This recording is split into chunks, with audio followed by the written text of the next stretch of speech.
All right, so we are currently cleaning up everything before we put everything back together, obviously. One major thing on these, especially the VW direct injection motors for whatever reason, the intake ports build up some crazy carbon. We'll show some before and after pictures. This is the after, and I believe, I'm reaching back in my memory here, but my understanding is the reason why the engine got pulled and taken apart is because of a mysterious misfire code, and he couldn't figure out what it was, so he thought it was head gasket. On these, actually, I've seen it before on a car that I worked on. When they build up enough carbon in the intake ports, you'll get a PO300 or random cylinder misfire just from all the turbulence in the intake port. And this had some major gunk buildup, so that's probably the cause of that misfire code, unless I'm misremembering why the engine got pulled. And then we got to spray off all the media from the head. This is just walnut shell, fine walnut shell from Harbor Freight. But obviously walnut shell is not a very good lubricant, so we got to make sure it's all out. Plus the head sat open for who knows how long before we got it. So this would also be a good time to change the valve seals, which I'm not going to do because it's annoying and unnecessary for this probably. So we'll bring you back once we got everything cleaned up and start reassembling. Here's our clean cylinder head. We pressure washed it, so it's all nice and clean. All the ports are, let me get a flashlight here, real nice and clean. No more carbon. That one's got a little bit of carbon, actually. Might do a quick scrape on that before we put it back in. But now we're free of any carbon. So what we need to do is get our camshafts installed, and obviously before we do that, we got to get our lifters back in. So everything was cleaned out really well, pressure washed through all these oil galleries. You got to really make sure there's nothing in there, and this cylinder head was pretty bad because it sat open and exposed. And then we dumped walnut shells all over it. So we'll pre-lube everything and then just drop these lifters back into their coolers.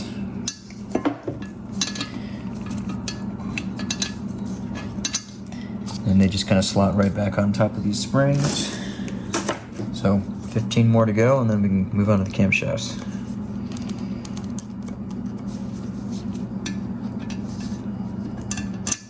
So with all of our lifters in, we're just about ready to drop our cams into place. We want to make sure all of our sealing surface is really nice and clean, so I'm going to go over this with a solvent. The upper section of the cam caps, which is this whole girdle setup, it takes a gasket here in the center, and then the outside is RTV. So I'm going to do the same thing cleaning this up. Don't want any oil. That could make a poor bond for the RTV.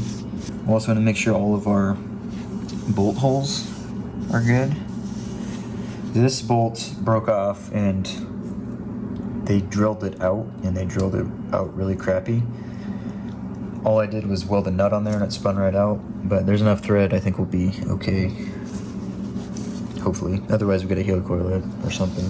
Here's our new gasket that slots into here.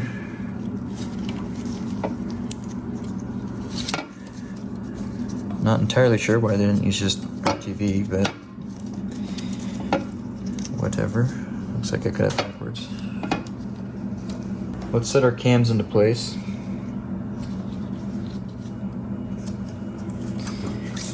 Good thing they idiot-proofed it. There we go. And that's what our alignment tool is going to bolt to when we set this onto the engine and actually bolt the head down. So we'll see that in a little bit. That cam goes there. Before we bolt these down, we're going to pre-lube all of the journals. Alright, so we're going to apply to the upper retaining frame, or whatever you want to call it. So obviously we've got the gasket in the center, so we only need to put sealant on the rails on the side and right here. This side's open to oil anyway, so it doesn't really matter. Way too much. We're all gooped up, so set this on top.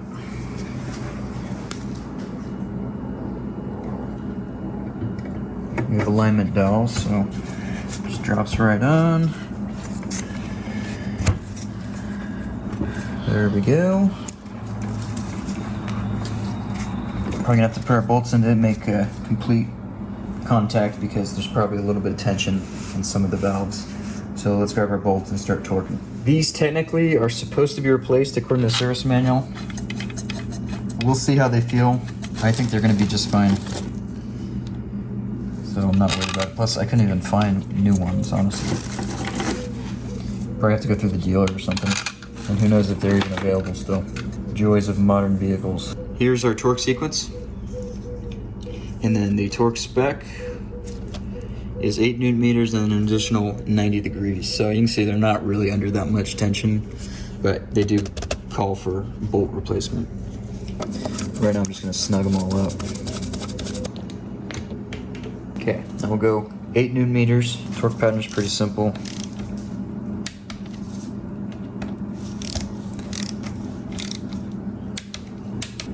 So now we gotta go 90 degrees on all these, and you can use one of those janky angle meters that have a dial. I have a fancy torque wrench that keeps track of it, but for low torque and 90 degrees, I like to just throw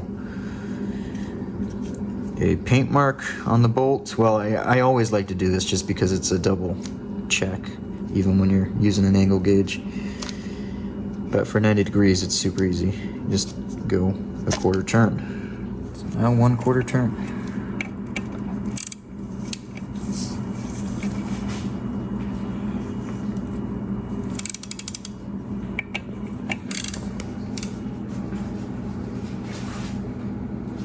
These don't feel like they're yielding at all, so I'm not really worried about reusing these, personally. Now we have all of the bolts torqued up. We are good to go there. Let's rotate our cams and see if we can get our tool installed. Not really a good place to rotate, is there?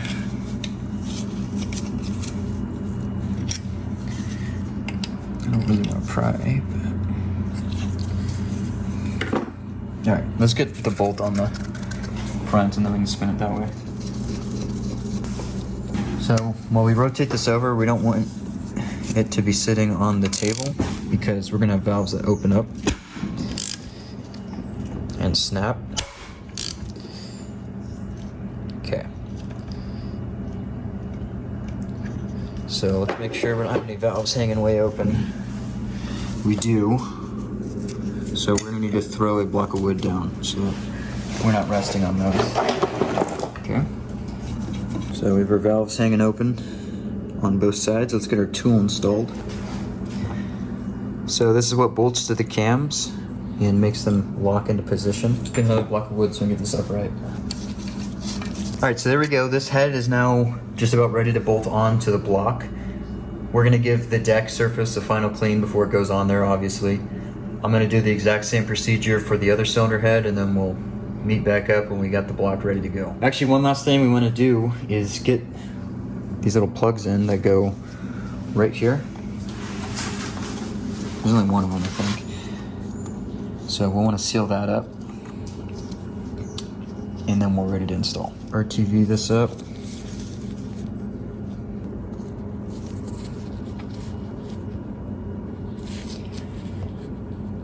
And it actually just pushes right in. So we need to lock our crankshaft into position for timing.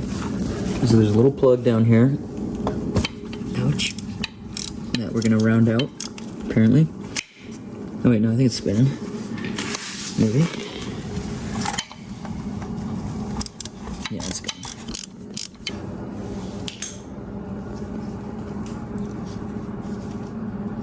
I have no idea why it has that appendage on it, but we'll remove that and install this, which will lock the timing, unless that's the wrong hole or the wrong pin. So here's the locking tool. We're gonna put that in that hole.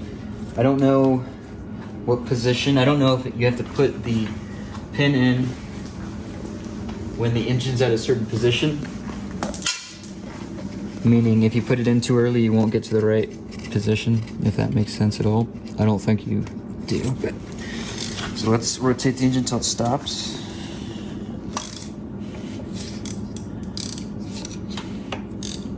Apparently I was already exactly where we're supposed to be.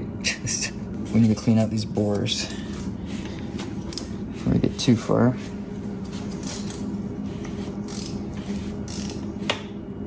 So I don't know if it's that. I would guess this way. Like that. So we have the engine locked into position.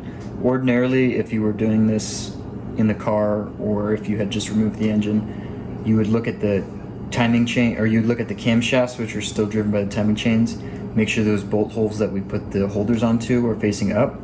Then you would put the locking tool in. Because we don't have that, you put it to top dead center like this, and then install the locking pin. And you can see the engine's totally locked, which is what we want. So that means that now we're ready to put our cylinder head on. Since the camshafts are also in the same locked position, we have the deck surfaces all cleaned up. There's some staining in the deck surface, but that's totally normal. As long as you can't feel anything and there's no oil on here, then it's good to go. So this should be fine. We do have this section that hangs off. The head gasket only fits on one way, so this hole needs to be open. And then on the bottom, we have this little glob of sealant right here, and that seals the division between the block and the timing cover. We could do the timing cover first, but then we risk dropping stuff into the timing cover area. The only downside of waiting to put it on is it makes it a little trickier to put the timing cover on with the cylinder head installed, but it won't be a big deal. So now we're ready to drop the cylinder head for this side on. I did already blow out all of the bolt holes with compressed air. You want to make sure you do that. If there's any residual coolant or anything like that, you can have some major issues. You can crack the block, or you just don't get a normal torque reading. I'm going to go through, thread a bolt into all of these head bolt holes by hand. You want to make sure there's nothing that is junking the threads up.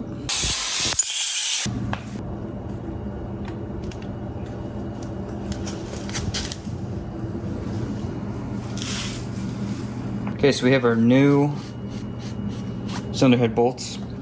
And we're just going to put a smidge of oil on them and under the head of the bolt. Then we're just going to run these down to snug, and we'll break up the torque wrench. So here's our torque spec and torque procedure.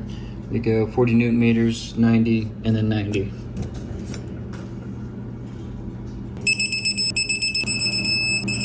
Okay, we have this side all torqued down, 2 stages, 90 degrees. Now we're just going to do the same thing for the other side, and then we'll turn our attention to the timing chain. So it's time to do our timing chain.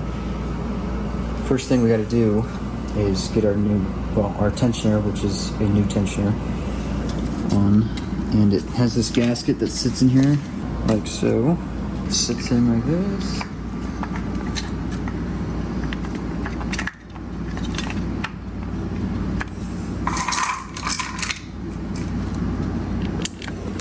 These bolts are reusable. The camshaft sprocket bolts are not, which I forgot to order those, so we'll use the old ones just to hold everything together, and then I'll replace those before it goes into the car. So these get torqued to 9 Newton meters.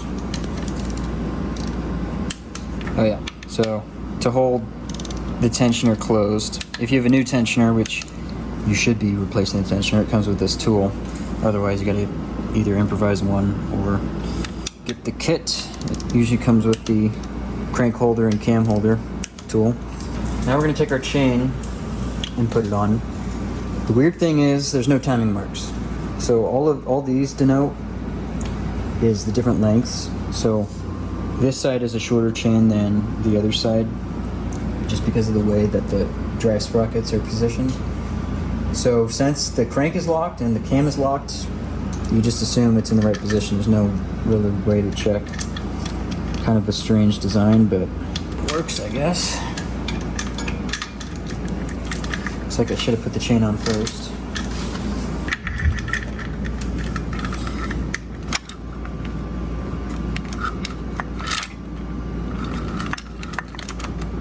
We have our tensioner torqued down with our chain in place, so we're ready to put our VVT sprockets in. They are labeled intake and exhaust on the back and the front. Front's etched in, so it's hard to see on camera. So we will put that around the chain and get it onto the camshaft.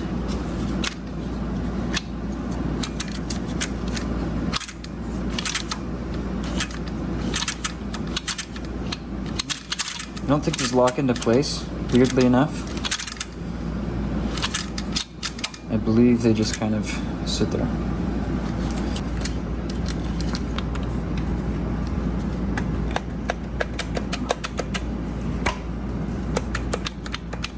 So there isn't any index on this, but when you tighten these down, you do need to make sure that you have them preloaded this way, meaning that all the slack for the chain is right here and not over here, because this is where the tensioner is. If you have it over here, you tighten these down and release the tensioner, then you're going to have a bunch of slack over here and you'll actually be off on the timing. So we'll get these bolts threaded in. So we have our counterhold tool here. We'll put some tension on this while we pre-tighten that bolt. And now you can see we're locked. Slack is over here. There's no slack on this side. So now we'll use this counterhold tool the opposite direction so that we're fighting the tightening force of the bolt. So then we would torque this to 40 Newton meters and then go the additional 90 degrees. But for now, we're just gonna leave them tight like that because we gotta redo this anyways to replace these bolts. And then we'd pull the pin, that slack would get taken up, and then you're done. So we're gonna do the same thing on the other side, and then we'll move on to getting the rear timing cover good to go. So this side is the opposite because our tensioner is over here. So we'll preload this direction, make sure there's no slack over here.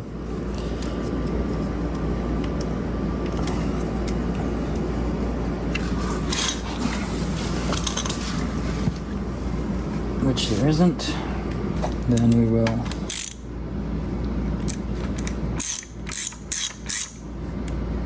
torque that, and then again we would do our torque procedure, which we're not going to do right now. Pull our pin, good to go.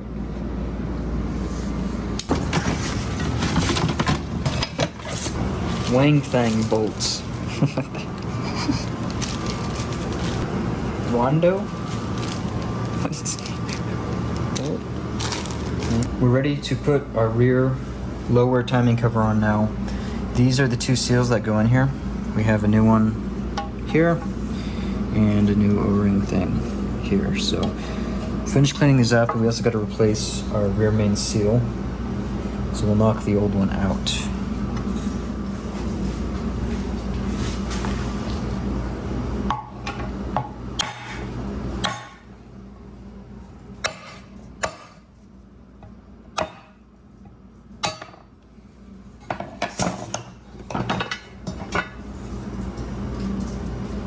These are Teflon, so you actually install them dry.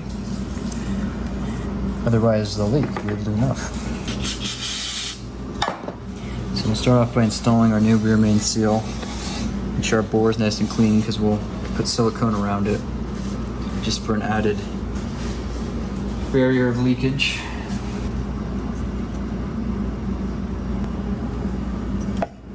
Alright, and then we'll just use a block of wood.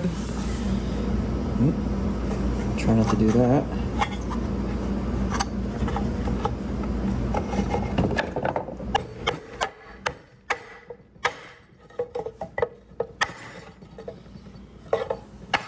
That did not go to plan.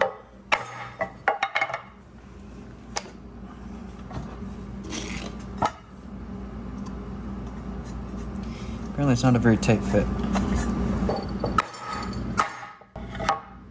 Made a massive mess with RTV.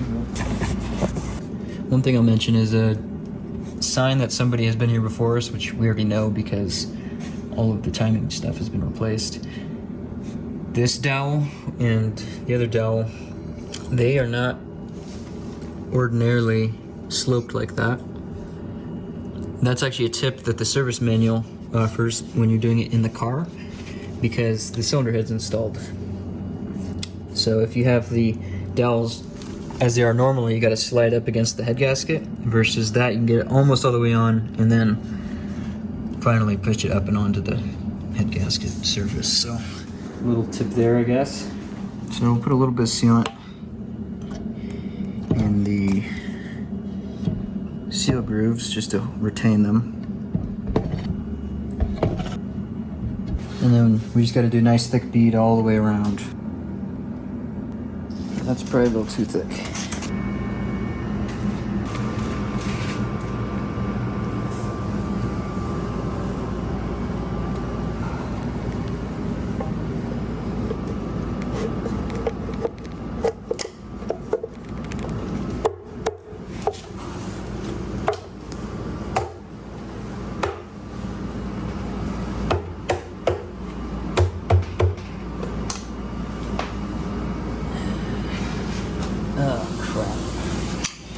We just ruined our rear main seal. It didn't go on right.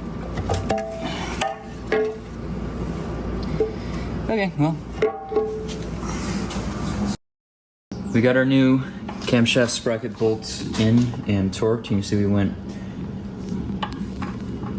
pre-tension this way. Torqued both to 40 Newton meters just to hold it in place. Then we went through and did an initial 80 Newton meters holding the other way. And then we did a final 90-degree turn for all of them. Now our timing is good to go. We also made sure to pull the pins so that the tension is released. We're going to put our rear cover on, which we attempted before and ruined our rear main seal. This time, just because we have the cylinder heads on here, we can't get it straight on. So what we're gonna do is leave the rear main out of that cover and we'll install it after, since it's a Teflon seal that can't really get worked around. So we're just gonna clean up the surface again and reapply RTV in the same way and apply and install our cover. Just basically bottoming these out with this. We'll hand torque them so we don't strip them. Okay, so we're gonna torque all of these Torx bolts and the triple square bolts to 9 Newton meters. There is a pattern. They're all snug already, so we already followed it, but there's the tightening pattern. And then we'll go back and do the bolts that go from the cylinder head down, and those get torqued to 9 Newton meters with Loctite. Once everything's torqued to 9 Newton meters, all of these triple square bolts then get torqued to 20 Newton meters. Okay, here is our new rear main. This is the way we should have done it originally, which is install the cover, then the seal. So this is a Teflon seal, so we don't lube it. I like to put just a little bit of RTV around the outside as an added layer of protection. Just want to make sure we're even all the way around, which we feel pretty good. So one interesting thing, which I haven't seen before, but probably applies to all Teflon rear main seals, is Victor Rhines, the manufacturer for this one, specifies that you gotta wait 4 hours before starting it. So I guess the Teflon relaxes or whatever back onto the crank after you install it. So not that that's a problem for us. Okay, so we're ready to put our timing covers on now. These just go on with RTV. So we got our surfaces cleaned up. And now we'll just apply a bead all the way around here.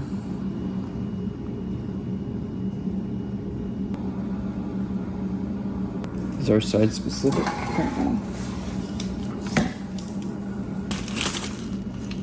Okay, time covers are on, which removes the risk of stuff disappearing into the engine, at least going in there at least. These do have a torque spec. They're, believe it or not, they are torque yield, but that's the most ridiculous thing I've ever heard. So they get torqued to like 5 Newton meters plus 90 degrees or something. I don't even know why. That's the quintessential German engineering example right there, but snug is good. all it is doing is holding a cover on. So these covers are on. Let's put our valve covers on too, just so that we remove as many vectors of debris getting into the engine as possible. So let's get those cleaned up and on. All right, so we got our valve covers cleaned up enough. I mean, this is not anything special, it's just a driver. So we need to put our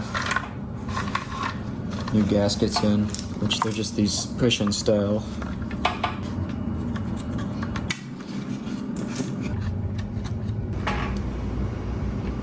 All right, so valve covers are on. We're all sealed up for the most part. I think we're gonna call it here for now. We made a lot of good progress. Got cylinder heads back on, timing chain all done, which is the main event. Next time we're gonna be putting more junk back on this thing. And by the end of next time, we should have the engine ready to drop back in the car. So I will see you then.